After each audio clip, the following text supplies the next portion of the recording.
اب میں آپ کی خدمت میں جو نتیجہ دینے چاہ رہا ہوں وہ ہمارے عالم دین کی کتاب میں نہیں لکھا ہے، اہل سنت عالم دین کی کتاب میں لکھا ہے، میں وہاں سے آپ کی خدمت میں عرض کر رہا ہوں. لہٰذا خدا نہ خواستہ کوئی یہ نہ سوچے کہ ہم کسی تعصب کی بات کر رہے ہیں، ہم یہاں پر کہ کوئی اپنے مذہب کو ثابت کرنے کی کوشش کر رہے ہیں، اپنے نظریے کو ثابت کرنے کی کوشش کر رہے ہیں. اہل سنت عالم دین نے ایک واقعے کو نقل کیا ہے اور پھر نتیجہ دیا ہے.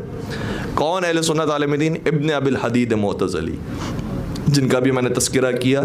شرح نہج البلاغہ کے اندر ایک واقعے کو لکھا. کہتے ہیں کہ یہ واقعہ وہ ہے کہ جو میں سید ابو الحسن مدائنی سے نقل کر رہا ہوں. اور سید ابو الحسن مدائنی یہ اس زمانے کا شخص ہے کہ جو 5، 6، 6، 7، 8، 9، 10 امام کا زمانہ ہے. بڑا طویل اس کی زندگی ہے اور 200 کے قریب کتابیں لکھی ہیں، 200 سے زیادہ کتابیں لکھی ہیں ابو الحسن مدائنی نے.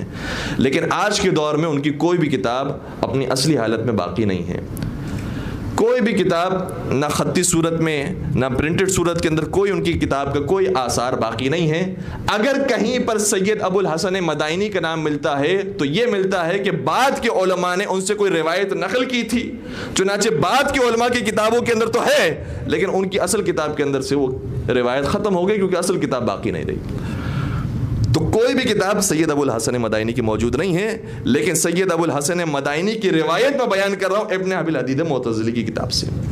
کہتے ہیں کہ جب حاکم شام کا زمانہ آیا اور حاکم شام کو خلافت مل گئی تو اپنے گورنر کو خط لکھا اور خط کے اندر یہ لکھا کہ تم پر لازم ہے کہ جب خطبہ دو تو علی کی شان میں گستاخی کرو، علی پر سب و شتم کرو، لعنت کے بغیر اپنے خطبے کا اختتام نہ کرو اور ان کے اوپر نعوذ باللہ ان کی اولاد کے اوپر سب و شتم کرو.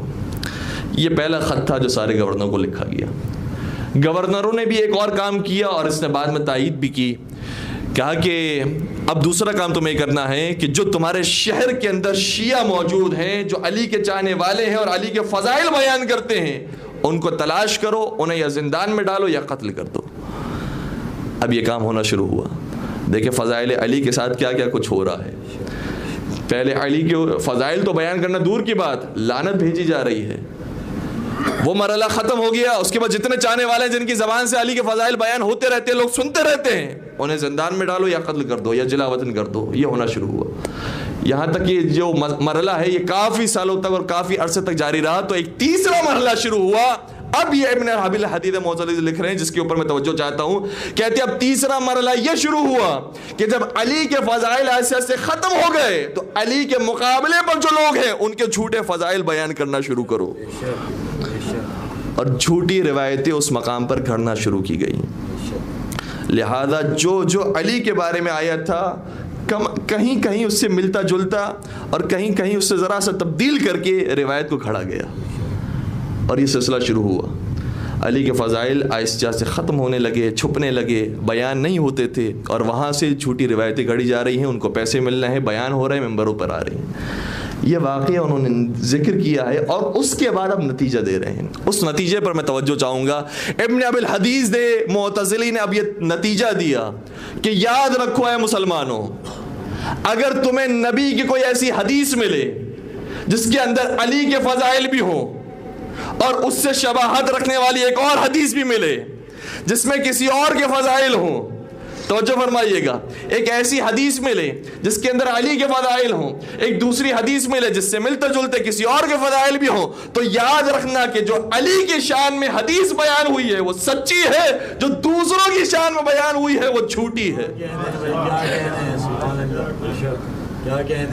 یہ معیار دے دیا انہوں نے اہل سنت عالم دین نے کہ یاد رکھو جو حدیثوں کی فہرست ہے، جو فضائل کی فہرست ہے، ان فضائل کی فہرست کے اندر جہاں جہاں تمہیں ایک فضیلت علی کے لیے بھی نظر آتی ہے اور کہا کہ یہ فضیلت کسی اور کو بھی حاصل ہے، تو یاد رکھنا علی کو فضیلت تو حقیقت میں ملی تھی، لیکن جو دوسروں کے بارے میں بیان کی جا رہی ہے وہ حقیقت نہیں ہے، وہ افسانہ ہے. درود پڑھ دیجئے محمد و آل محمد.